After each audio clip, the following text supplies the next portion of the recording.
Barry, Paula, so good to have you on Perko's podcast, and it's so good to see you guys.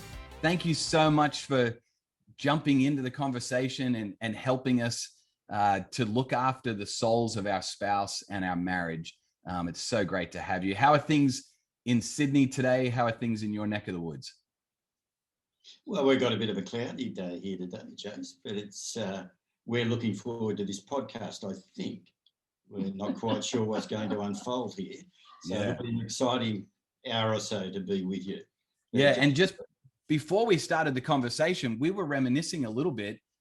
Yeah. We have known each other since I was probably 6 or 7 years old. So we're talking nearly 40 years. And you guys have you said you're celebrating 47 years of marriage. Is that right? Yes. This month. Which is amazing, especially I would say in today's day and age. Not many people can say that they've been married for nearly 50 years, that's for sure.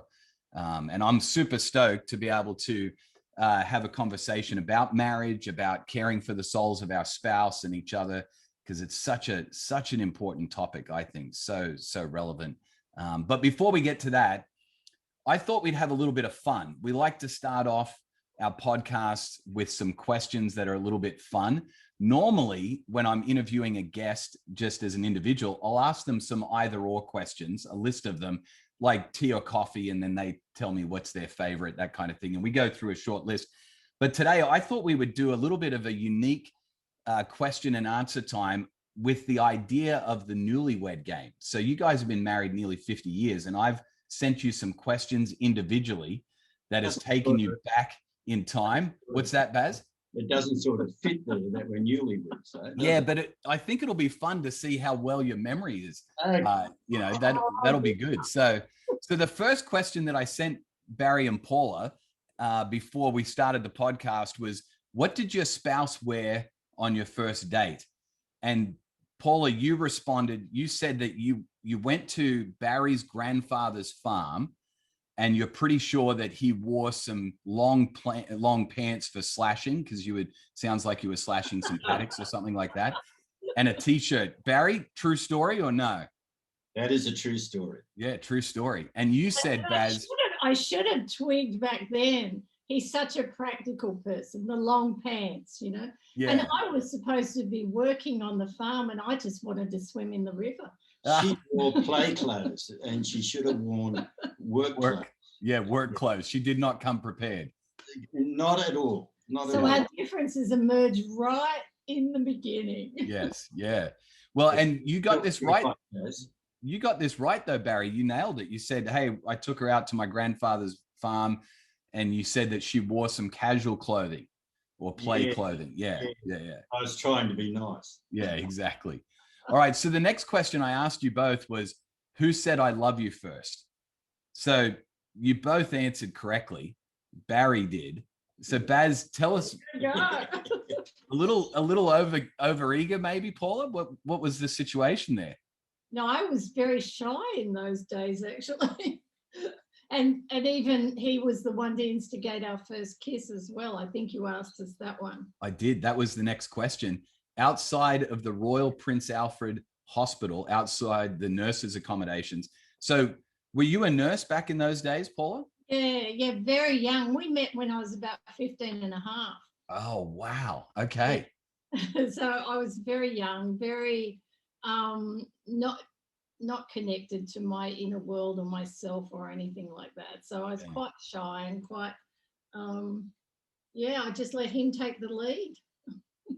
Quite taken by him, obviously. What'd you say, Baz? It was months into our dating, actually. Okay. I thought he never would, actually. I was pretty shy as well. And not very experienced in the things of romance. Yeah.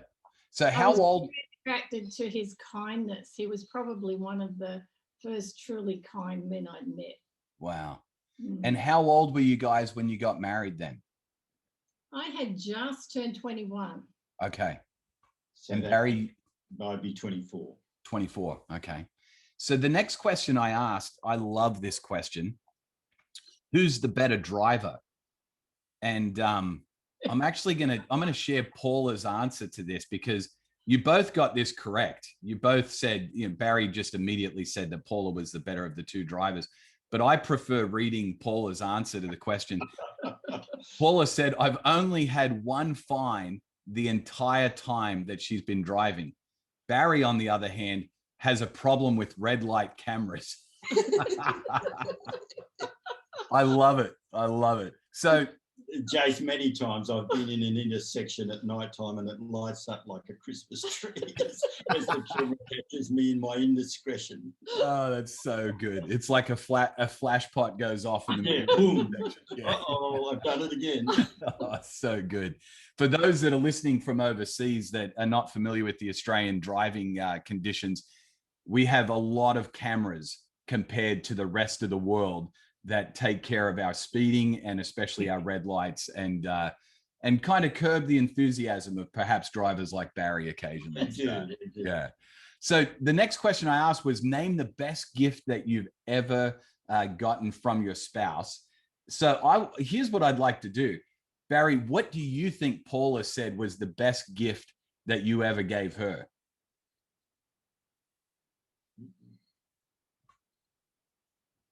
Myself? No.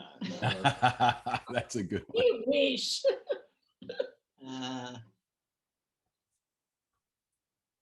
It would be an event, I would think. Yeah. Oh, that's pretty close. It isn't. Yeah, it's very close. Maybe it's the yacht on the harbour. Yacht on the harbour.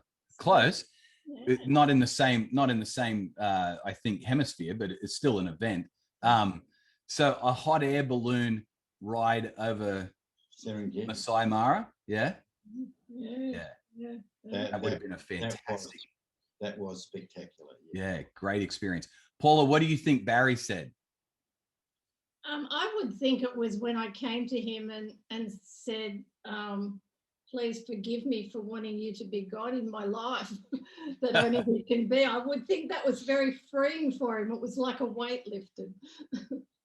That would be, yeah. And that is a great gift, because I feel as though every couple at some point puts an expectation on the spouse that is just impossible for any human being to be able to achieve. Quite demanding, actually. Yeah.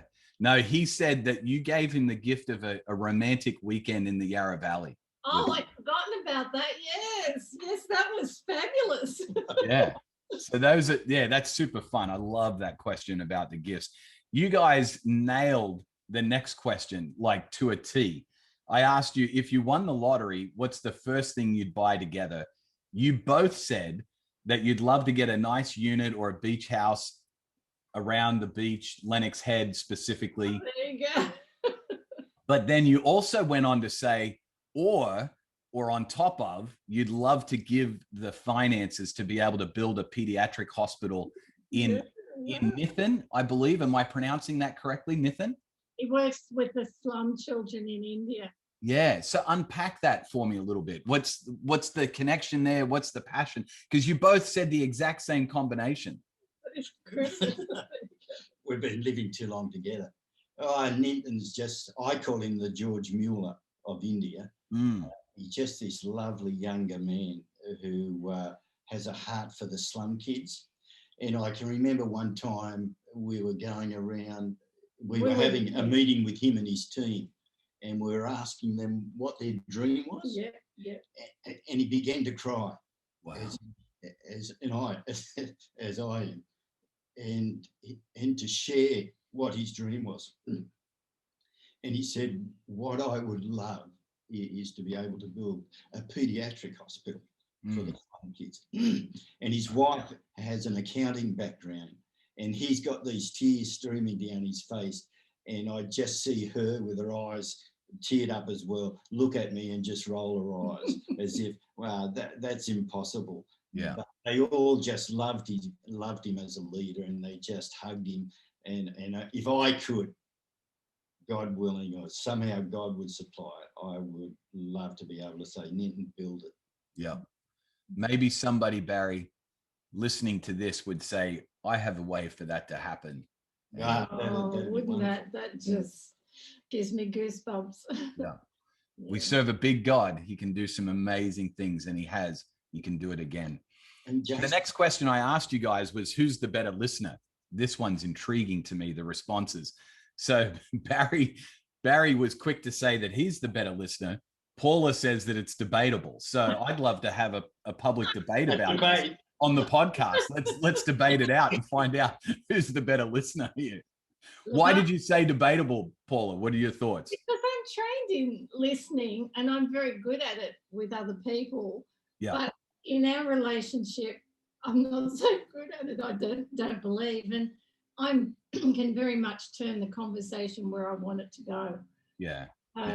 So we have a couple of techniques that slow us down and so I can really listen to him. What's one of those techniques that is a go-to for you? And this is something that we've introduced overseas and everywhere we've gone, and the feedback is that it's one of the best things, and that's just parroting. So he begins the conversation and I just parrot back what he said, and then I ask, is there anything else to that? You know, is there any more to that? Yeah. And he just does his own processing while I listen. So I don't have to think of what I'm going to reply. Yeah. Not thinking of how you're going to respond, but Yep. simply reiterating what they're saying and affirming and validating what you're hearing. Yeah, absolutely.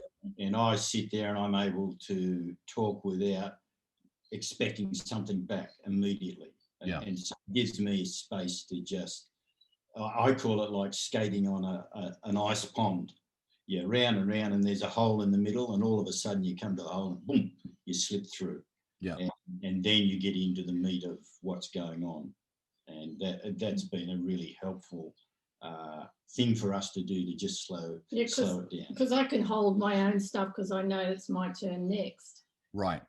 Yeah. But I'm really fascinated to know why you said you were the best listener. I take in my world in a sensate way. And so I think I pick up a lot of the detail where I don't have skill, would be more the message beneath it. But being around you, I've got a lot better at that. And so, yeah, I said I was the better one in more recent time, certainly not in the beginning of our relationship. That's fair. And in a sense, you've done it to me, because just being around Paula and doing what we do, my levels of ability to listen and to understand things have been exponentially increased. Yeah. Because it's opened up a new world for me. Yeah. I don't have to stay in the head. I can go to the heart very quickly. When would you say, Barry, and we've got to get on to the other questions, but the joy of being the host of the podcast means I get to just keep staying in the questions I want to stay in. When did that transformation begin for you, the transition from staying in your head and allowing conversations to move to your heart? What a good question. It's a great question. And I can take some time here. Yeah. It was my first trip to Africa. Okay. And I've already explained to you, I take in things in a sensate way. Yeah. And so I rely on my senses all the time, and I'm hyper alert to that. I'm always reading people and what's going on. And so I get off the plane at Entebbe Airport, and immediately my senses are just overwhelmed. I'm seeing things I've never seen before. I'm hearing things the sounds are all different. The smells, it's just like an assault on all of my senses. And on the way into where we were staying in Kampala, which is quite a long trip, I couldn't speak. It was as if I was just disconnected from all the ways that I'd always handled life. And so that disconnection sort of happened more into our meetings together, and we were doing some marriage work with these lovely Ugandan couples. And I recognised that I was a different person there. I think for the first time in my life, I was actually present in conversations. I wasn't thinking what was next. I didn't have a mapped out program. I was just floating and present to people. And Jace, I was enjoying it. Yeah. I can remember one time, almost as if I was above myself, looking down on what was happening as I was laughing with these Ugandan people. And I thought to myself, who in the world is that? And yet, as the weeks we were in Africa unfolded, I enjoyed that person far more. And so I recognised that there was someone else here. I know I came back to Sydney and I said, well, I'd rather be the person I was in Africa than the one I am here. Wow. And that began a journey. Yeah. And the journey required me to, you would call it soul care, to go within a little. And I got some help. I got some counselling help to just figure out what in the world is going on here. And I became far more aware of my inner world than I'd ever been. Yeah. And I think as soon as you begin to understand that a little bit and be more comfortable in it, it gives you a skill to move into someone else's inner world. Yeah. And that began, and one of those skills is listening. Yeah. That's where the listening began, I would say. Barry, that's a fantastic story. I love hearing that story because it's just such a powerful visual of how God allowed you to experience something that opened up a part of the world to you that you'd never experienced before. I'm not an expert in this area, and Paula, you've got training in this area, but from my understanding, we are the only creatures that have that ability to be kind of out of body experience and to look in mentally and to be able to see ourselves experiencing something. From what I'm, read and what I've been told, that's a uniquely human gift that God's given us, to be somewhat separated from a situation and to look into it. What an incredible gift that God's given us to be able to care for our souls, I think, in a way that's uniquely human. So good. And I've watched the change, and I like the person now much better than the one before he went to Uganda. And I'm actually a lot more comfortable.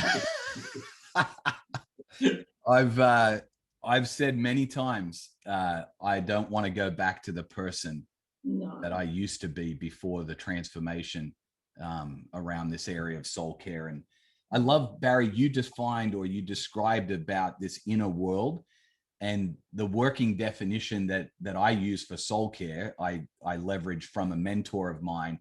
He describes it as this: it's the tending to the garden of your inner life. And I love that metaphor of gardening. There's so many things that we do with a garden to care for it that can be applied to our inner life. And I think, God's got me on a journey of discovering what that looks like. That's a fantastic way of describing it, Jay, because it's interesting. I've got an appointment with a counsellor in a couple of weeks because there's something there that I just want to talk about. I want to bring out into the open a bit more. Yeah. And it's an ongoing thing. And there's a few weeds around that need plucking. Yeah. I'm eventually going to release some things that I'm working on that have to do with gardening and its applications to our lives in our inner world of weeding and watering and fertilizing and all of the above. So yeah, super excited about that. Well, the next question I have on the list is, what would you play, or I should say, who would play your spouse in a movie? So easy. So Barry, who do you think Paula said would play you? Daniel Craig. Daniel Craig, the man from Snowy River, right? No. James Bond, Jace. James Bond. I'm so sorry. Hey, Jace, picture that man coming out of the water. Me. I should have known. I should have known. I think I was actually thinking of a different guy, the older guy in the movie Man from Snowy River, but Douglas. Kirk Douglas. That's who I was thinking of, a young Kirk Douglas. But I've been told that I look like his son. Yeah, that's what I reckon you do. That's what I was thinking. So, Paula? Who do you think? Daniel Craig lookalike. A Daniel Craig lookalike, yeah. Paula, who do you think Barry put down for you that would play you in the movie? No idea. No idea. The only real actress I know the name of is Meryl Streep. I could have put that, but it wouldn't work. Well, he wrote down Natalie Woods, but I love this. She's dead, so that could be problematic. And her husband may have been responsible. That's awkward. This is an awkward moment on the podcast where a husband's possibly responsible for the death of the actress that Barry put down. But then he followed that up very quickly with Sandra Bullock, who is a fantastic actress. I think she's a phenomenal actress. Yeah, well played. All right, what's your spouse's dream holiday destination? Barry, what do you think Paula put down for you? Oh, okay. I've said Canada. A dream holiday, a dream holiday destination. Oh, Maldives. Maldives, okay. She wrote down the Nordic fjords right now. No, that was his. I wrote down his dream holiday destination was home. That was, she said that you wouldn't want to go anywhere. She's right. She's right. Being at home is your place. So Barry wrote down Nordic fjords for you, Paula. Yeah. Okay. Yeah. Is that a place you've always wanted to go to? Yeah, I'd like to travel up through Norway and right to the tip. I love those wild nature places. They're just wild and free and beautiful. Yeah. Jace, one time we were flying from Switzerland. Switzerland to the UK, to the United States. And, normally that's Switzerland, New York. Yeah. Paula said, let's do a stopover. It was Iceland. Beautiful. You always stop over in Iceland on the way to America. So I sort of looked at it, I said, how is that a stopover? Yeah, it's not exactly on the way, is it? No. So but was it as gorgeous as everyone describes? Yeah. Oh, not dead gorgeous. Yeah. Actually, Jace, I was pleased we did it, even though I was so good. moaning and groaning when she said it. We snowmobiled on a glacier. I look like James Bond in one of those. That was your Daniel Craig moment, like Kirk Douglas. Paula was in the same. She looked like Catwoman. It was fantastic. It was fantastic. So good. All right. Well, last question for this introductory period, which is now not so introductory, but it's fantastic because I think we've already unpacked some fantastic things. But I asked this final question: what's your spouse's hidden talent? And Paula, I'm assuming, Barry, this will be of no surprise to you. Paula was very quick to say, well, he's certainly not a handyman. Certainly not a handyman. But I love this talent, Barry, that Paula describes that you have. You have this incredible way of explaining complex theological issues and concepts, and you present them in a way that people can understand, not just understand, but they can engage and connect with. Because it's one thing to understand something up here. It's another thing to really engage and to see it applied to someone's life. So that's a powerful skill, mate. That's a really powerful skill. It is. And I love that about him. She's got it. So I may have been aware of this skill that Barry has. I was not aware of the skill, Paula, that Barry says that you have, your hidden talent. And I don't know how I missed this, knowing you guys for so long, but play guitar and has a beautiful voice. Really? Wow. Okay, I'll just let that wash over me. That's unexpected. When I first met her, she was playing guitar. Yeah. She used to sing in church. Yeah. She has a lovely voice. Yeah. It's so good. It's a shame that it hasn't been developed. Actually, her daughter has a beautiful voice as well. Our daughter. Our daughter, yeah. Our daughter, yeah. The daughter from her first marriage. the same marriage is still in. Baby. Well, you guys have got this huge passion for helping marriages to thrive. And Barry, from you and I, our conversations with each other, that's not always been the case over the 47 years for the two of you, but you've been through this journey together and developed some skills. Paula, you've got a ton of background now, both educationally, but also experience in the counseling space. Barry, your career as an accountant, I wouldn't say necessarily is the pathway that most people take through to counseling, but although, you know, maybe you've done some financial counseling over the years, I don't know.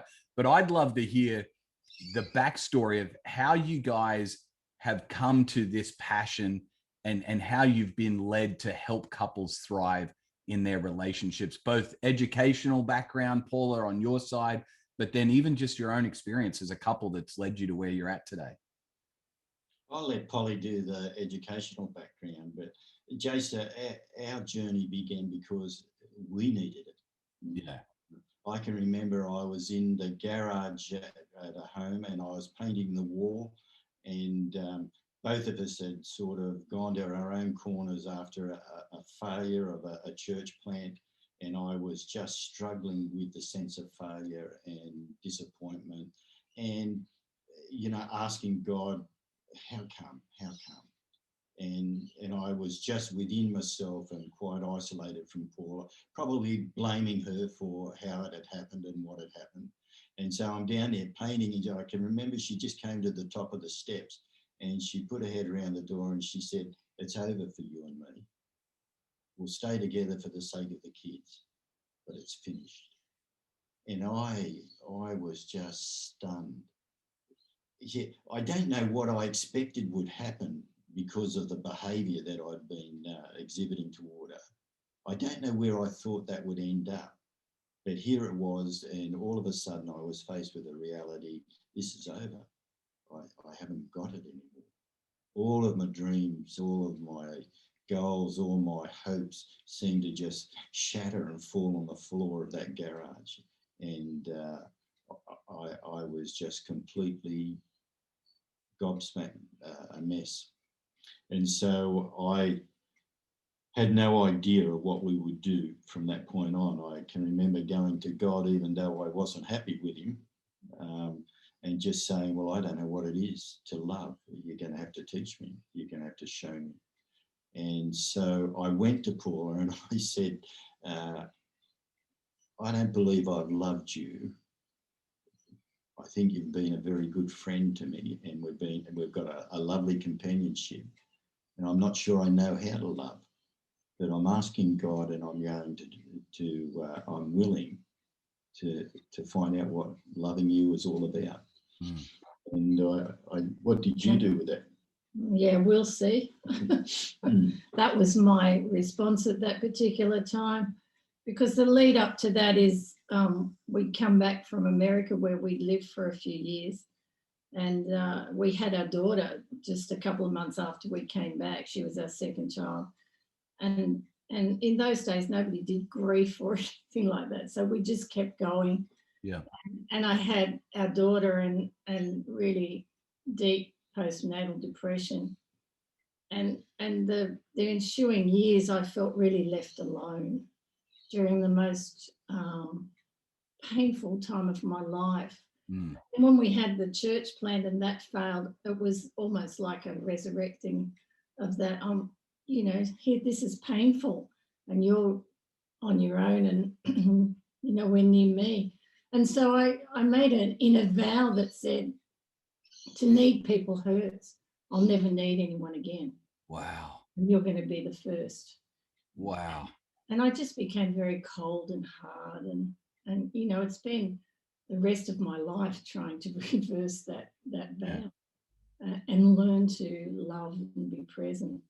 But because of those failures, we actually just, I don't know what made us decide, but we decided to go to one of the marriage weekends that Family Life, which is now Interrelate, used to hold. And I remember them going around a circle and saying, "What are you feeling?" And we looked at each other, "What's a feeling?" You know? There was something about that weekend that gave us a slither of hope. Yeah. And so we went to counselling. We began to work on it.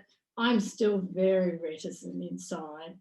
But he did start to, I recognised his willingness to change, and I responded to that willingness, even though he didn't have a clue how to do it, and neither did I. It was interesting, Jace. I used to get a periodical called Bibliotheca Sacra out of Dallas College. Yeah. And I got the next month after that, it came in, I think either the elder or the deacon as a servant, the servant leader. Yeah. And that had never sort of penetrated my theological training, that as a leader I was to be a servant. And in this relationship, in the family, I was to serve. And it was just revolutionary and revelatory for me. And so I just took it on board. How can I serve these that I love? And that was a practical way for me to begin reorientating the focus of my life, which was very self-focused and self-protective, incredibly self-protective. I was walled up like you wouldn't believe. So much so that I couldn't tell anybody what my feelings were, because everything was done through the head. It was rational. Barry, why so self-protective, do you think? To let Paula see the real me, the sense of failure, the sense of inadequacy, the weakness that I felt, to let her see that was an incredible risk. Yeah. Yet I knew it anyway. Yeah. Don't they always though, Baz? Yeah. Oh. They can see right through it, but we've got this persona as men that, I've got this whole thing sorted. And I don't get that, Jace. It's so obvious. Yeah. The fragility that it was me. And yet, I kept persevering with it. We gradually started to change, and we had the particular movement we were in at the time saw the changes, and they said, would you put a weekend together for us? Okay. So we invited 12 couples on that to give us really constructive feedback, and the rest is kind of history. Yeah. So that marriage weekend, or that little retreat that you did with family life, that gave you a little glimmer of hope. Yes. And it seems like to me, correct me if I'm wrong, but if there's still a glimmer of hope, there's still a pathway forward. Yes. If there's no glimmer of hope, then, it feels as though it may be impossible to overcome. Yes. Incredibly difficult. You're very correct. So we had that glimmer of hope, and it's not the life we would have chosen. Yeah. When we look back, that's where the fruit has been quite it blows us away, actually. Yeah. So Barry, I resonate so much with your story, and I would say my greatest regret in our marriage to date, I've got lots of them, but if I'm looking at the list and prioritizing them, close to the top is my lack of championing the dreams and the ambitions of Kristen, my spouse, which I'm reversing that now. I've just spent way too much of my time focused on what I felt like God wanted me to get done, or what God wanted me to accomplish, the goals and the dreams and ambitions of my own. What advice would you give to someone like me, or anyone else that matter that's maybe listening, whether it's a husband or a wife, because I think either spouse can sometimes get caught in the trap of focusing on what they're trying to achieve as opposed to their spouse's dreams and ambitions. What advice would you give to that person to begin the transition, the transformation that you went through, to no longer be so focused on yourself? Jace, I think that just even the desire to understand what that is for your spouse and for your children as well, what their hopes and dreams are, and then become a champion of those things. Just the willingness to turn in that direction is fantastic. I'd have to say, by my time with Paula and what we do, that underlying that is the best thing that Paula can do for me, and the best thing I can do for her, is help her to discover who she is, who God made her to be, and help her to just embrace that identity that God has given her in a not just an intellectual way, but to really get hold of it in her heart, and to do whatever I can to give her opportunities to explore that, to get hold of it and to use it, to flex the muscle of who she really is. Paula, are there practical ways that you've seen Barry do that for you, like on a practical level? Just his own journey, I think, is huge. And the fact that he would take his stuff to someone else and talk it through, a counsellor, and talk it through, has been huge for me, because then he comes back and he wants to talk about that, and he's a different person. But, you know, we're kind of wounded, but we live out those wounds and we're not aware that we're doing it. And when you're ministering out of the wound, there's a whole different energy than when that wound is healed and you're ministering out of the healed part of that. So part of our journey together has been discovering the wounds that run our lives, in a sense. And we've noticed that in people who minister, like missionaries and things like that, there's a burnout, there's a fatigue, because you get called into ministry, as we did in that church plan, but we didn't know who we were. And we didn't know what the wound was that we were living out of. And for me, for example, the message I got from my parents was, or from my mother especially, "You're the cause of all the problems around here. We'd be better off if you weren't around." Wow. And the other message was from my father, "No one's going to come for your heart. You're on your own." Yeah. So every time something's triggered in our relationship, like that church plant failure, those messages come out. So he's actually freed me a lot to help me discover what those messages are and how they control our relationship. And when we're triggered in this relationship, it pushes me back into my own stuff to go and do some stuff about it. Barry, what would that look like then on a practical level when you hear Paula maybe speaking a certain way or processing a certain way?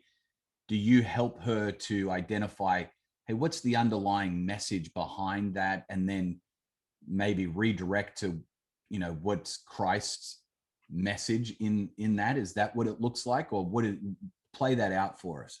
If I did that at the time it was happening, Jace, I'd probably have to run to a bomb shelter. Yes. Okay. If I had to do, I mean, what we're trying to get hold of is internal stuff, and make it practical. If I had to encapsulate it, the best thing I can offer Paula is a safe place. Yeah. And so the way that I can create that safe place or contribute to it is to not be self-protective. Yeah. To not be defensive, to actually be able to take the anger that's directed my way and be able to take hold of it. And then when the moment is opportune, speaking to that place. Instead of running away and withdrawing. Yeah, and which would be my normal approach, would be to just shut down, absorb it and slink away. Yeah. And then because of that message and because of our early experiences, once again, I feel abandoned and left alone. Yeah. And to deal with it myself. Yeah. So we're reversing that.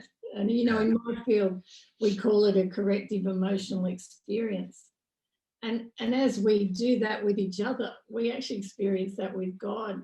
And as we do it with God, we experience it with one another. So it's a multifaceted process. So in a practical way, Jace, my first thought is stay and convey. Okay. Tell Paula what's going on for me. And normally it's like, Paul, at the moment, my brain's gone to mush. I'm panicking internally. I'm of no use to you in this place. So just give me 10 minutes and I'll come back to you. Yeah. And then my resolve is to come back to her. My observation of marriages, Jace, the ones that are thriving is where the male energy is present. Yeah. The male is initiating. The male is moving toward, not away. Yeah. And I can move away by shutting up and withdrawing, or I can move away by exploding in anger. Yeah. Both come from the same place, which for me, my earlier message that I received was, you can do better, which was a lovely aspirational message. But I took it on board and saying, well, hold on, is there something wrong? Is there something with me? I'm not quite good enough. Yeah. And so as soon as I get into a situation with Paula and Satan touches that little wound, I can get very defensive and go into my routine of withdrawing. So it's just asking God for the courage to stay in that place and move toward. And that's not necessarily going to happen straight away. Yeah. But to name it. Yeah. And that makes it, does that make it safe for you? It does. And we can always really tell women who are loved. There's something about a woman who is loved who has a different energy and a different way of ministering than somebody who's ministering because they feel unloved. Okay. What are some signs of that to you? The signs, I think it's that emotional connection. That people think the leading cause of divorce is, arguments over finance or sex or whatever, but it's actually the lack of emotional connection between us. That is the most devastating thing, because when we get married, it's almost like we're asking, as a little baby does, are you going to be there for me when I'm distressed? Can I count on you? Yeah. And if the answer is no, I'm on my own, I'm going to feel very unloved. If the answer is yes, in all my frailty, I'm going to try and be there for you, and let's do this together, I feel really loved. Yeah. You know what I reckon it is, Jay? What I see is a warm confidence. Okay. It's not a confidence that comes from, I've got to show you how good I am or anything like that. Or it's not a confidence that says, I've got this gift, look at it, or anything like that. There's just a warm confidence. That's a great description. Yeah, I like that. Mate, I think it's incredibly attractive. Oh, yeah. No, because you're not no one's threatened by a warm confidence, but they also don't feel like that person needs them to be something for them, or to affirm, or to, applaud them for their gift or whatever. Yeah. It's just lovely when you see it, Jase. Yeah. And I haven't seen it a lot. Sure. But when I see a woman like that, it's very special. But there's my side of that too, because I felt so hurt by you, which tapped into my early messages about being on my own. I couldn't actually see you. And so when we had that church failure, one of the things that you really missed was you wanted me to support you. Absolutely. Yeah. And yet I had no idea what support meant. And you had actually never conveyed that level of passion to me that you had, and your dreams and your longings, they were never shared. And so what am I actually supporting? Yeah, how could I share them? They were very intrinsic to me. They were my dreams, my aspirations, and to put them out in the marketplace and have people pick at them. It's almost like an artist. But me? Yeah. You didn't let me pick. No. It's almost like an artist that paints a picture. That there's a risk in that, because to put it out there, people can pick it to pieces. And so what I was trying to do in that situation was to have this incredible passion, not share it, and hopefully someone would pick up that they need to follow me in and help me to do my passion. But and particularly you, just don't ask questions, just support me. To be honest, I don't think you felt safe enough to be able to share your heart with me like that. No. We didn't have that safety in our relationship and that emotional engagement, and it was very brittle in those days. Because if I shared that with you and I failed, I don't know what that would have been. I was afraid of that. Yeah. For those that are listening to the podcast, let me highly recommend go over to the YouTube channel and watch the conversation between Paula and Barry. because there's something not just in the audio that you'll pick up, but in the visual, the connection that they make, this emotional connection visually, looking at one another and connecting with each other, I think is a powerful, powerful thing. So go ahead, press pause on the podcast, jump over to the YouTube channel and watch it, because it's a powerful, powerful thing. I've got so many things that I've picked up on that I've got to ask about. So a couple of things. First of all, was this looking at each other and the connection you were making in the conversation, not just audibly, but visually as well. Powerful, powerful representation of what I would refer to, I've learned, is this idea of incarnational listening. But I think it's a powerful thing.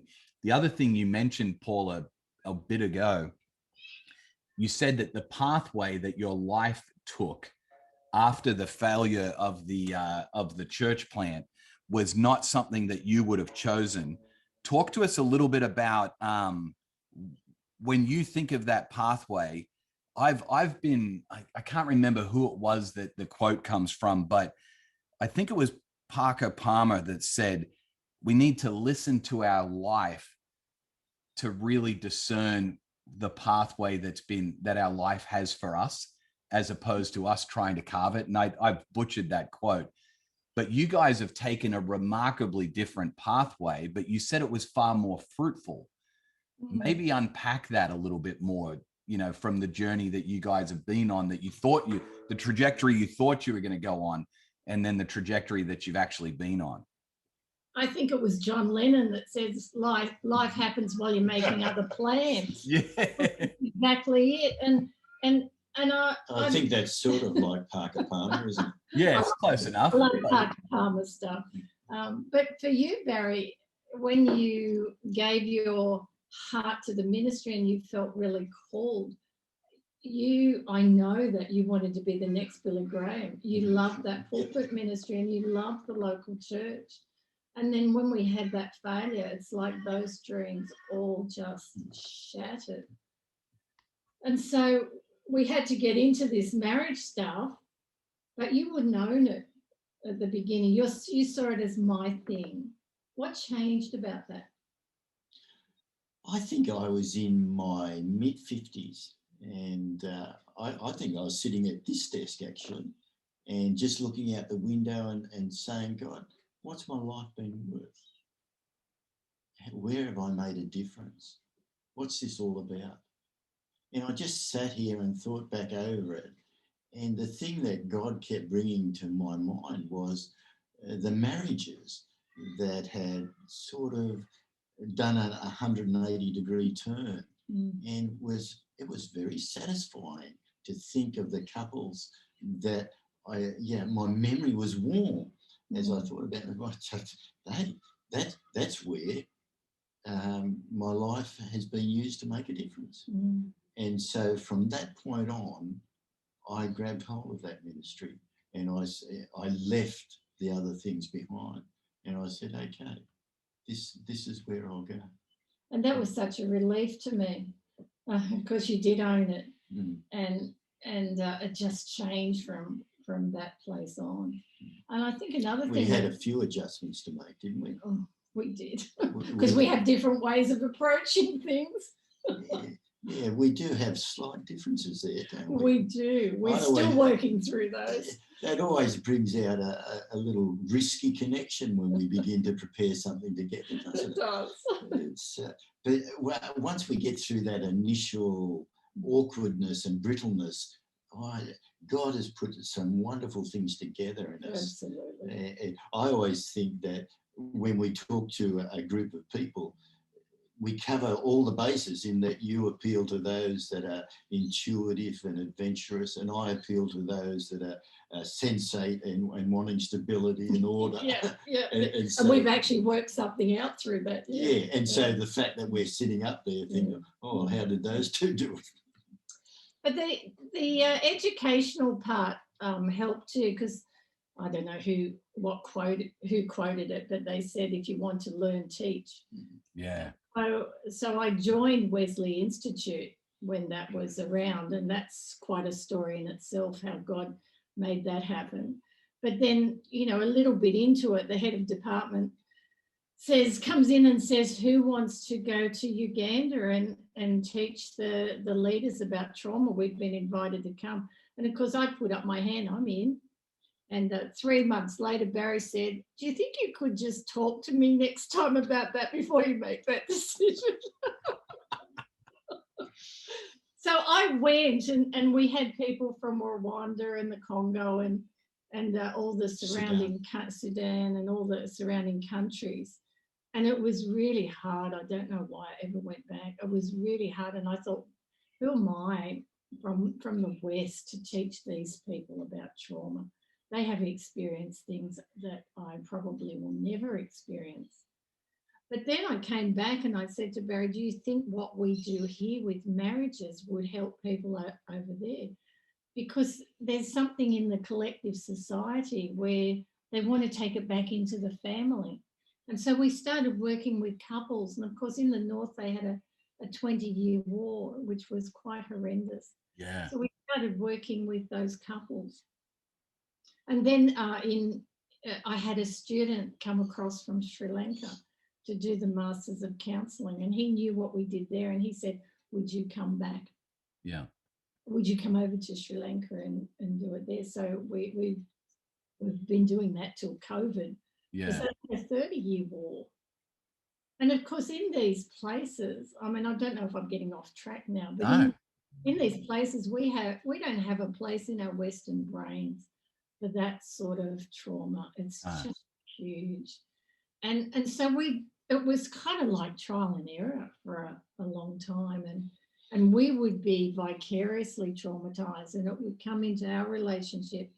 And probably most of the growth in our couple relationship has come through our ministry when something's been touched or a conflict happens between us. And it's been huge. And we've come back here and had to deal with the fallout for us. Yeah. You guys have both mentioned during the conversation a number of scripts or messages that you brought into the marriage from parents. Barry, you talked about this, you could do better, which again is a great encouragement from a parent, but the underlying message is always received as, I'm not quite good enough. Paula, you mentioned a couple of very, I would call them damaging scripts and messages. Oh, it was quite abusive, yes. Yeah. You have introduced me to this acronym that you guys use called FUI. And obviously I'm familiar with the concept of family of origin, but you use FUI, family of origin impacts everything. Can you unpack this idea a little bit and then maybe talk about some practical skills or ways that you guys processed some of that messaging that you brought into the marriage from your family of origin? I think when we get married, we come with our relationship model. And there's almost like a argy-bargy at the beginning there, whose relationship model is going to dominate the relationship. And because mine was so dysfunctional and so bad, I just surrendered that to Barry. And so your model of family, parenting, husbandry, wifery became the model. And so in some sense, because I didn't have a sense of self, I gave up myself, what little sense I did have, to be like your mother and your family, because I believed that this looks so good. That was the model, almost like that was the piece de resistance of family models. Holy Yes. But what I didn't realize is when the wheels fell off, there was no substance to that, because I can't be someone else. I'm me. And I had to go on that long journey to find out, well, what is it about me? And what do I bring to this relationship from my dysfunctional family that is also dysfunctional, because it passes down through the generations. And the messages that I was given were unhealed. And so something gets triggered. I feel a touch of abandonment or a bit of blame, and I go into the shame of those early messages, I'm And pretty good at blaming too. Aren't Yeah, you are a blamer, yes. And I'm a blamee, so we fit really well together. Hand in a glove. Yeah, well, I'd be triggered by those, and I'd go into days, months, years of a depression and not being able to be and do who I really wanted to be. And I think of, Jesus says, I've come to give you life and give it to you abundantly. I was far from that. But I'm interested how that your early message came to our relationship too and influenced what we did. I think we should say there, I don't think parents set out to mess us up or anything like that. And the reality is we've done it too. We've done a bit of damage with ours as well. Yeah. But I mean, the message where I was set up for it. Here were you struggling in life situation, and I'm aspiring to do better. And so I'm trying to do better all the time, but it's never good enough. It never works. It doesn't get the result that I'm expecting. And so then the power and the pain of that message that I have, you're not good enough, comes out of the darkness, and it's almost as if Satan gets it, and he just tears at my hope and my desires, and I just disintegrate into a place of just sullen resentment would be my normal reaction to that. And so that just drives a wedge between us. And of course, then I feel more abandoned. And if you think of a volcano where the energy comes from, we're just all that lava. We've got a destructive pattern that we can't get off. And we get into that pattern and it's horrible. We're left with. Been very difficult to break down that destructive cycle. But you did mention the volcano, and for me that's probably one of the best tools that we've discovered in our marriage ministry. And I can remember the first time I saw it, it just, for me, a guy, it made sense. The stuff comes out of the top of the volcano, you can see it, and I could see the pattern of our relationship. And even though I kept doing the same things, it got the same results. It didn't get anywhere. But the wonder of this illustration is that it's not about the lava. The power is down in the core. So these secondary emotions coming out of the top, what's driving them? What's fueling them? And I think we began to have conversations about those things down beneath. I can recall with my son during his teenage years, we had a problematic relationship. It was difficult. And the way I dealt with his anger was to say, get out of here, go to your room. And it was just destructive again. But after I was looking at this volcano, I realised, well, hold on, underneath anger is a whole plethora of deeper, stronger, powerful emotions. And he came into me angry one day and I said, hey, son, someone's hurt you, haven't they? And you should have seen the look on his face. It's almost as if for the first time his dad listened to him or saw who he really was. And we had a good conversation and it began a healing process in our relationship. So the volcano has been a vital metaphor in our ministry because it came from such a powerful, helpful place in each of us, really, to give us the ability to say, hold on, let's get off this destructive cycle. Let's find out what's really going on underneath and begin to share that. And they're those softer emotions too that we started sharing with each other.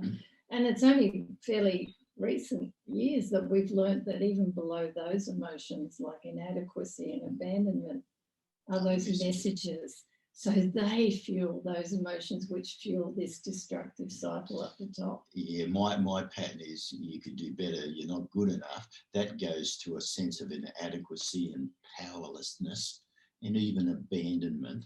And then it surfaces out of the volcano as resentment and anger and blame. And so they seem quite powerful emotions, but they're coming from a fragile fragile place that Satan says he just claps his hands and says, got him, been doing it all his life and still can get him on it. And we have to go down there and begin to deal with those things, take them to God. Barry, thanks for bringing up the volcano, because I find personally practical tools, metaphors, imagery, or whatever, they give me handles. Yes. They give me things that I can grab when I'm in the heat of a moment to say, volcano. Let me just work through the volcano tool or metaphor or whatever, as opposed to I'm kind of lost searching for something to help. I think these tools are so practical in the heat of the moment. So thanks for sharing that. Super helpful. It's a panic for me, Jay. And we've actually got a volcano image on a magnet. We've got it on the fridge. Yeah, such a great metaphor. I love it. Powerful. You guys have done a ton, and especially you, Paula, have done a ton of work in the area of trauma counseling. This is an area of expertise for you.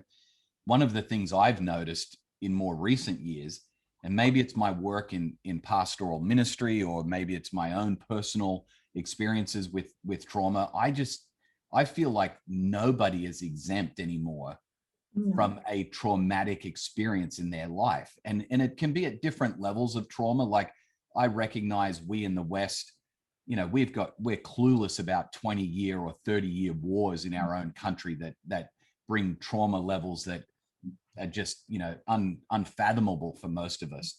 But the reality is we all have experienced some level of trauma in our lives. I know for my wife and I, on top of COVID, we had a very traumatic experience for us last year that impacted our marriage significantly.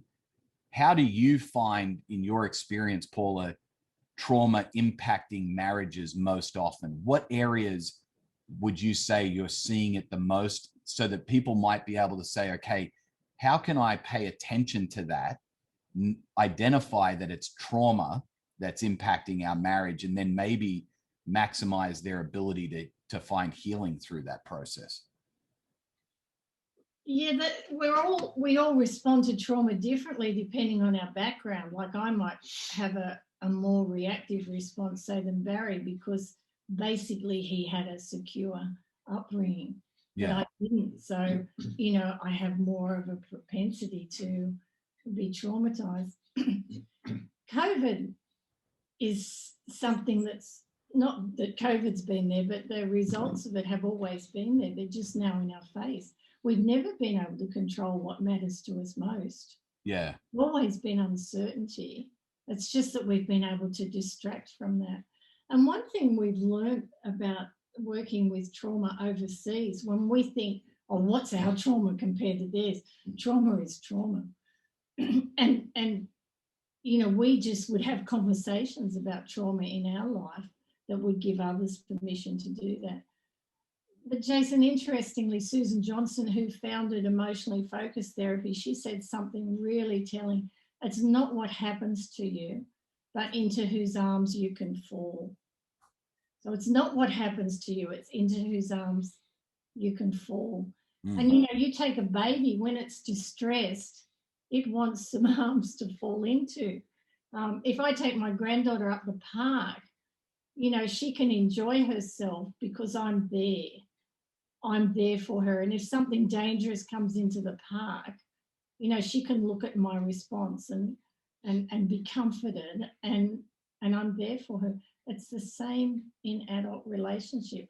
When we're distressed, we need somebody who's going to actually be there for us and be safe to offer comfort.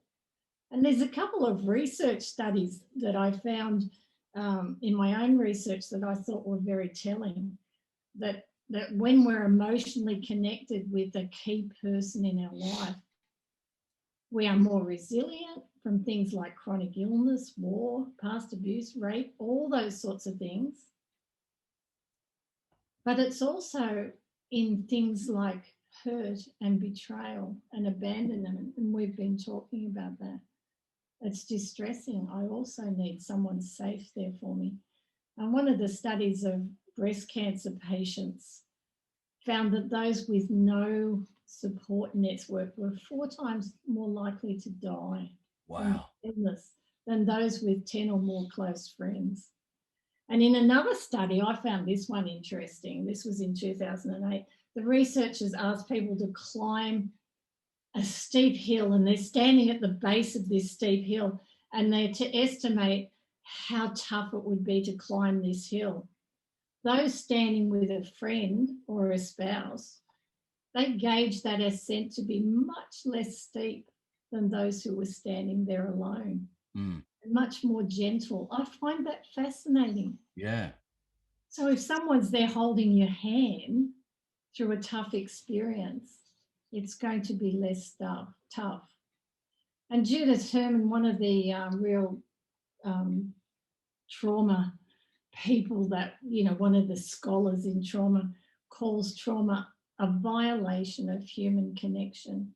And that really resonates with me, because after trauma, you're flooded with helplessness. You see everything as dangerous and unpredictable. And you tend to fall into a real emotional chaos where it's very difficult to regulate your emotions. Did you find that after your trauma? Paula, I would say, I have said this, if not for Kristen being that, as you describe it, safe place, and others would say, it's a circle of trust where you can be your complete, your whole self without fear of judgment or fear of somebody trying to fix you or, whatever that is. Without that, I'm pretty sure I wouldn't be here. Wow. Because of how traumatic the experience was. There were 3 months for me that were the darkest days of my life. Without Kristen being the loving arms that you described that I could fall into, I'm pretty sure I wouldn't be doing the podcast with you. And it's amazing to me how that support, genuine, safe support that's not trying to fix, they just genuinely are there for you, not trying to get you out of the hole necessarily. They're just there with you in the hole and willing to be there as long as it takes. That is an amazing gift for somebody to have in trauma. It is. I don't know about you, and you can tell me if it's true for you, but in my own early trauma, I kind of gave Barry a double message. It was like, come here, come here, come here, go away, go away, go away. And very confusing for him. And, if I felt a sort of smidgen of abandonment, I'd just go into such a hard place, and that message would come back. He's not there for me. No one's ever been there for me. Everyone's dangerous and I'm on my own. So that lack of safety, I couldn't give it to him. And at that particular point in our relationship, you couldn't be safe for me.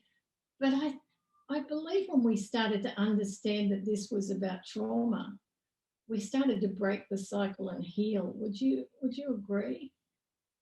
I think the fact that we were immersed in other people's trauma was true. in an unusual way was a great gift for us. That's true. Because it sort of, we had a parallel experience with them. Ours may not have been as intense and as nasty as theirs, but there were the same elements. It was for us. Yeah, it was relative. And so it was just a wonderful thing that God did, that we could, as we helped them unpack, we began unpacking. I remember doing that one on lament in the north of Uganda. Yeah. What in the world did we do that for? You initiated it. Let's do it on lament, and we'll help them to lament. And we went through Jeremiah. I think we were trying to find a biblical way to express not just the pain of our lives, but to help them express the pain of theirs. And the parallel journey was just amazing gift to us. Jason, we went into the market and we bought a whole lot of drums.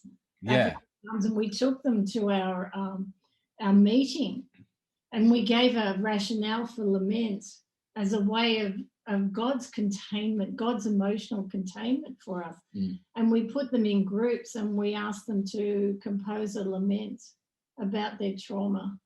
And then they performed it for us. Didn't have to have words necessarily. But honestly, it was just one of the most moving experiences of our lives to watch them. I think we cried all day, but we didn't understand a word they said. Yeah. And yet just the power of the music, or they would express a poem or just a speech, was just ragged and raw emotion of pain. And in a sense, they gave voice to ours, but we didn't realise how much so until we had experienced a few conflictual things over the latter years, and were able to draw on that experience. Would you say, Paula, this goes back to that comment that you made before, if you want to learn, then teach? Yes. And so in a sense, you are providing some help and some guidance to people, you know, and through having to learn how to help and guide them, you're teaching yourself the truths as you're communicating them to others. Jason, we never set ourselves up as experts in anything. We just share our relationship and our own journey.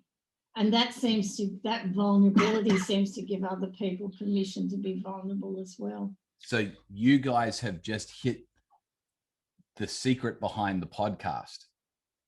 My entire reason for doing this is because I want to grow and journey through soul care and journey through caring for the soul of my spouse. And what better excuse than to just meet with great people like you guys who I can learn from.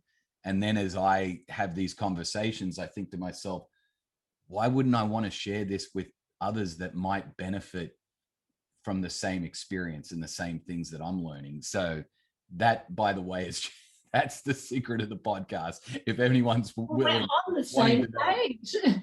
Yeah. That's lovely. Thanks for sharing that. Can I say, did you want to say? No, I'm just thinking of our mission statement. Yeah. So our mission statement, Jace, is broken people ministry, signposts. Broken people as signposts for broken people. Yeah, that's it. That's our mission statement. One beggar just helping another beggar on the journey. Exactly right, mate. So that's just a little. Can I give you something practical with your spouse in terms of trauma that I learned from a trauma specialist called Dan Segal? If you're walking along the street and a dog attacks you and it bites your hand, and this big dog's got its hand in your mouth, its hand in its mouth, the natural tendency is to want to pull it back. Yeah. But if you want that dog to release, you actually push it in further. And that's similar with trauma in our relationship with our spouse. My natural tendency to all the mess that's coming out of Barry, say if he's traumatized, is to back away and protect myself. But I want to push in. I want to stay there and get past that. And actually he's got a harder job because I tend to be quite reactive and expressive. And for him to push into that is quite hard for him. But in recent years, he's certainly doing that, and it makes a huge difference. And I respond to that. Again, a great metaphor, Paula, a great tool that comes to your mind because it's always in the heat of the moment. It's never in an emotionally neutral time that you need these tools, but that, hey, dog's biting, I'm going to push my hand in because that will actually release them, as opposed to trying to pull away and damaging even more so than if you were to lean into it. It's a great tool, great metaphor. We're wounded in relationship and we're healed in relationship. So you can't, back to what you said early on, Paula, I'm done with people. Yes. Like you're never going to heal. You're not going to heal in isolation. Impossible. Not at all. You'll continue to just be isolated and more wounded than ever. Disconnected from myself. Yeah. And if you're not present to yourself, there's no way you're going to be present for another. Yeah. So good. So talk me through a little bit. I'd love for people that are listening to hear some of the things that you are providing now as far as tools, marriage weekends, those kinds of things. You've also created a website that has a ton of fantastic resources on it. Share a little bit about what are the tools and the things that you're doing to help marriages currently. We talked about the volcano. Oh, when we're doing a marriage workshop or something like that, the tools we use, mainly the volcano, is incredibly significant. We've taken it all over the world, and it works in any culture. They get a hold, people just get hold of it, and they understand it. The other thing you might have known, you picked up on the fact that we dialogue. Yes. And on that very first marriage weekend we went to, the couple that were leading it dialogued, and apparently it comes from the Quakers. Yes. And a man called John Mace introduced it into marriage relationship. Sorry, David and Vera Mace. David and Vera Mace. Yeah. And that has probably been the most powerful communication tool that God has given to Paula and I. And we'll actually do that in a message. If I'm talking about husbands and wives in a message in the church, I think it's good to pull Paula up because then they see it in the relationship. I did a Father's Day service once. I got Beck to come up and we had a conversation together. Beck's our daughter. Yes. And, so the dialogue, I just look back and I think, oh, thank you, Lord, for that. Way back then, it was really difficult in the beginning for me to talk in front of people. But now it's just become a way of life. And I just know when people see a dialogue and we talk about real events and things that have happened to us and current things, it produces a level of vulnerability and safety in a group. And it begins that creating a safe place to explore the relationship. So dialoguing, volcano. Oh, just on that dialoguing, a few years ago in Sri Lanka, we had to do that, and it got translated first into Tamil and then into Sinhala. Yeah. And by the time it got back to her, what were we talking about? But afterwards, it was during a church service. Afterwards, I had a line of women coming up to me and saying, thank you. Yeah. And I think I cried. We were talking about something that was really meaningful for us. And I was preaching on David and Goliath, but I think the conversation was what people would take away from that. And so dialoguing is just been a wonderful gift to us. And the other thing is Paula has very much helped me in the way of experiential learning. Yeah. So we do a lot of that, and we have picture cards in Australia. They're produced by St. Luke's Resources. Yeah. And we take those with us, and when people have an object, they can speak to the object a lot easier than speaking about themselves. Yeah. Sorry to interrupt, but I remember one situation in northern Sri Lanka with this group of incredibly silent, traumatized people. And so we put the black and white picture cards out and just said, I know what trauma means to me, but what does it mean to you? Just choose a card. Well, we couldn't silence them. They're speaking to these picture cards. And it was just brilliant, and they were sharing what they couldn't share. Just lovely to watch, Joe. Yeah, that's it. That's them. Yep. So for those watching the YouTube channel, you get to see a deck of cards that are called story cards. But it's the same concept where you invite people to pick up off the ground or off a table, what's impacting them internally. So if you're listening to the podcast on audio, jump over to the YouTube, you can see an example of it. But we'll put some links in the show notes to some of these resources so that people can get access to them, because they're great resources. The first time we did that with a marriage group in Uganda, it was almost like a sacred experience. If somebody went to touch a card before they were allowed, they were slapped away. And just it took a whole morning Wow. to process those cards. But The visual. it's probably, I imagine this may have been a first for some people Yeah. to go to that place It was. and to be able to process and express, articulate what they're actually feeling. It's amazing. It was like opening a genie bottle and everything. Yeah. came out. It was just fascinating to watch. Yeah. I mean, I get it because I'm an introvert, and it's far easier for me to talk to an object than it is to stand there and talk from myself, in a sense. Yeah. And so, and if the object helps me to connect with from the move away from the rational to the feeling, it's quite I've used powerful a lot, but it's a powerful force that it releases, and it just gives people opportunity to express things. I remember, Paula, there was some woman that used to interview Holocaust victims, and I always love what she said. She said, if I can just sit there and be a witness to what has happened to them. And when I looked at the traumatized people in Uganda and in Sri Lanka, I used to think, well, I can be a witness. I can let them know that their story will be told. And it was just, if we could create a safe place for that to happen, and that they could talk about these terrible things, which the cards help to bring out. I love it in Ephesians. It says, if we bring the things of darkness into the light, they lose their power. Mm. Satan wants us to keep these things locked up, these messages that we have from childhood, these horrible experiences we've had. But when we bring them out into the light of Jesus, they lose their power, and Satan doesn't have that hold over us. Yeah. Powerful movement.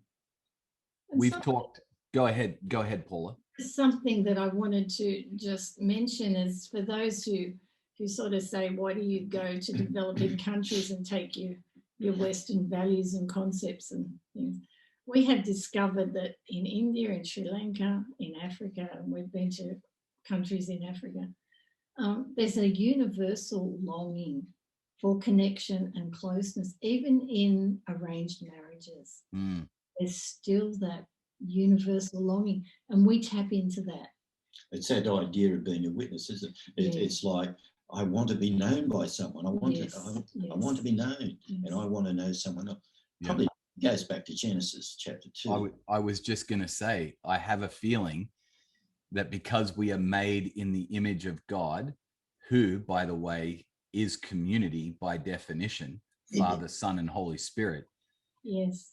We are then built for connection and community and being known and knowing others. So I think that longing is a human longing. Again, one of those unique, I think, gifts that God implanted into us as humans that perhaps other creatures don't have that same longing and desire like we do as human beings. So last thing I want to ask you guys, we've talked quite a bit about kind of the marriage relationship.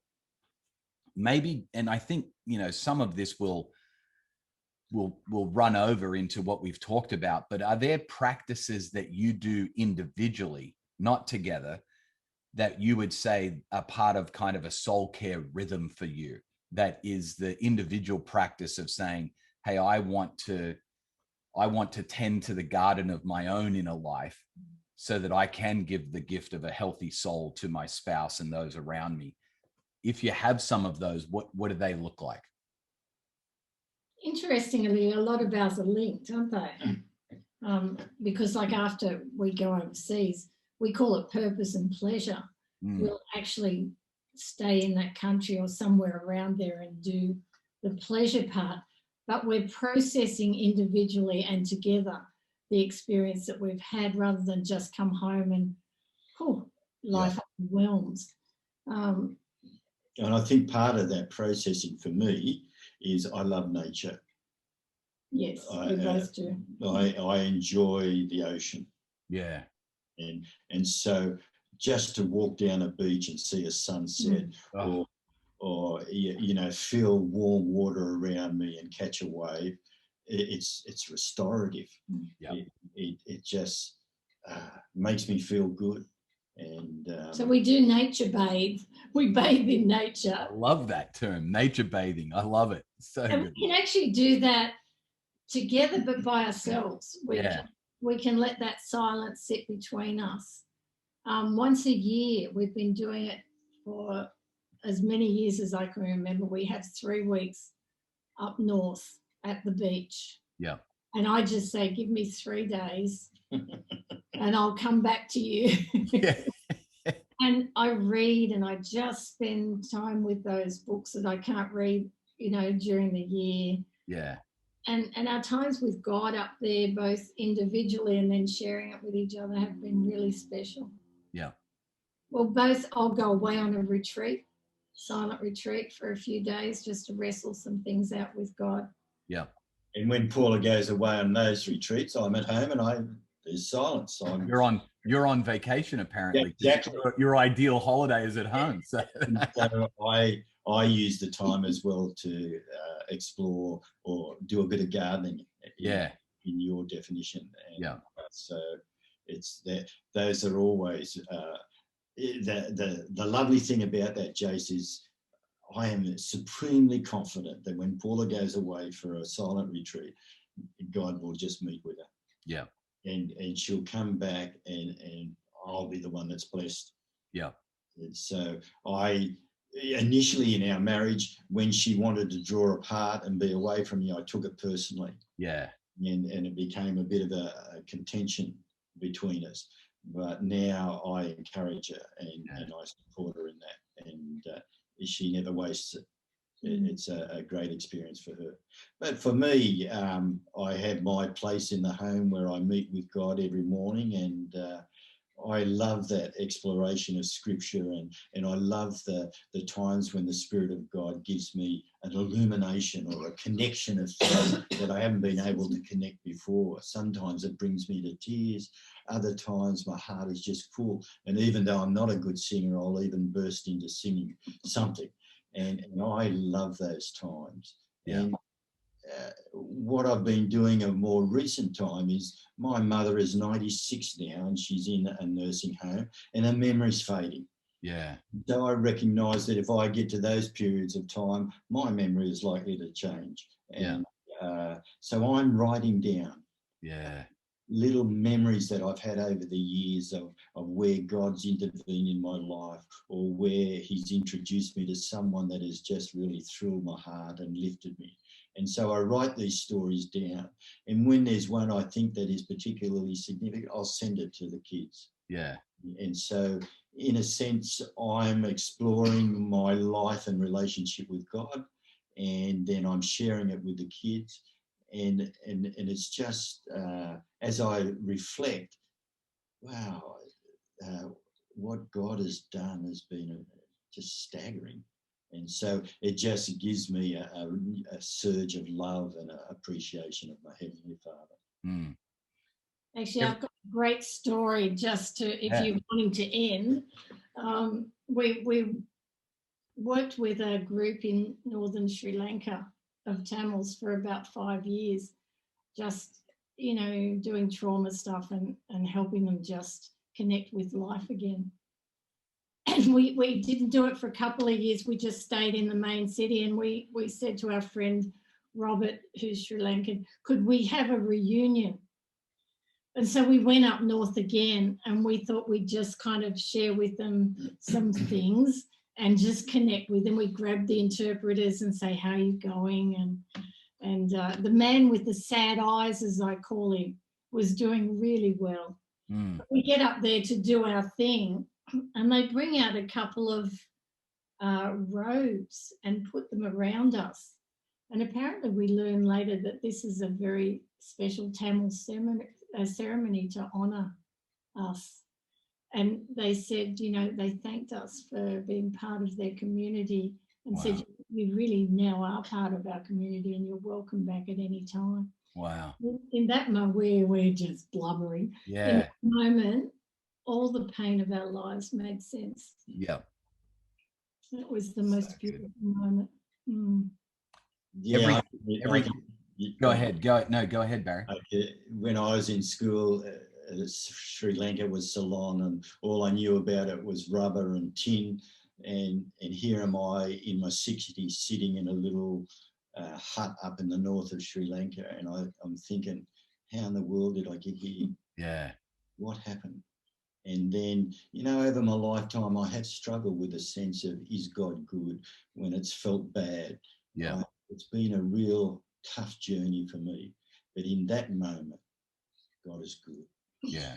Amazingly good. Yeah. And it connected with Africa, because in Africa, when you greet people, they say God is good. And the response is all of the time. And it just rolls all off the time. God is good. Yes. And it just rolls off their tongue. But I sat there and I connected the two, and I was crying, and I just said, yeah, God is good. Yeah. He was working back when all you thought of was salon, cups of tea and rubber and tin, because he knew one day you'd be there. Yes. Yes. The thing that I find interesting about this whole conversation, all that we've talked about, and even the speed at which we've talked about it, it requires an immense slowing down of life. You can't do anything we've talked about in a hurry. Listening well, caring for your soul. Like I've never looked back and thought to myself, man, I loved my spouse or I loved my kids really well when I was in a hurry the other day. It's always the opposite. When I slow down, I'm much more able to process. There's another word that goes with that too, and it's one of our favorite words, is being intentional. Yeah. Being intentional about this relationship with God, yeah. relationship with one another. Yeah. Just can't be done in a hurry. So good. Hey, how can people connect with you guys if they'd like to track with you, or maybe, have you come and do a retreat, even the resources that you guys have made available, website, email, what's the best way to connect? You can visit our website. Are you going to put the details on? Yeah, we'll put it in the show notes. Yep. And there's also connectingmatters@gmail.com. Yep. Contact us that way. Yeah. So connectingmatters.com.au. That's the one. Yeah. It's the website for Barry and Paula. All their resources, by the way, I've been on the website. Fantastic amount of resources there, but also ways to get in touch with them regarding marriage retreats or any of those types of tools that they have. If you're interested in bringing them and the resources into your community, I think it'd be a fantastic way to do that. Just one resource there that we're just completing now, Jace, is we've written a manual of the stuff that we do. Yeah. And we called it Creating a Safe Place. Yeah, okay. And when I look at that, I think it'd be very helpful in churches, because churches need to create safe places, groups where people can share their soul. It should be, Barry, the safest place on the planet to talk about anything. Exactly. But unfortunately, I don't think that's the perception that many people, especially outside the church, think of when they think of church. So when we get that up and running, we're just at trying to get it published at the moment. Yeah. Put the details on the website. And there's a training week, a couple of training weekends we did on that. Okay. To go with it. So yeah, it would be great for even things like small group leaders facilitating and that type of thing. Be fantastic. I love that. Love it. Can I just say there's actually a locked section on the website. Yes. That has some presentations that we've done on sexuality, couples sexuality. Okay.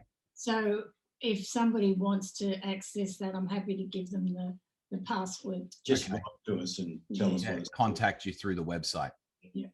Yep. Hey, this has been the most enjoyable conversation. And I am so grateful that you would carve out some time to share some of your story and some practical tips and resources to help people strengthen their own soul, but the soul of their spouse and their marriage. So thank you guys, both of you, for the time that you've given. Well, thank you for your insights and your wisdom. It's been really good. Been good. Been a good conversation, Jess. I've enjoyed every minute. Thanks, guys.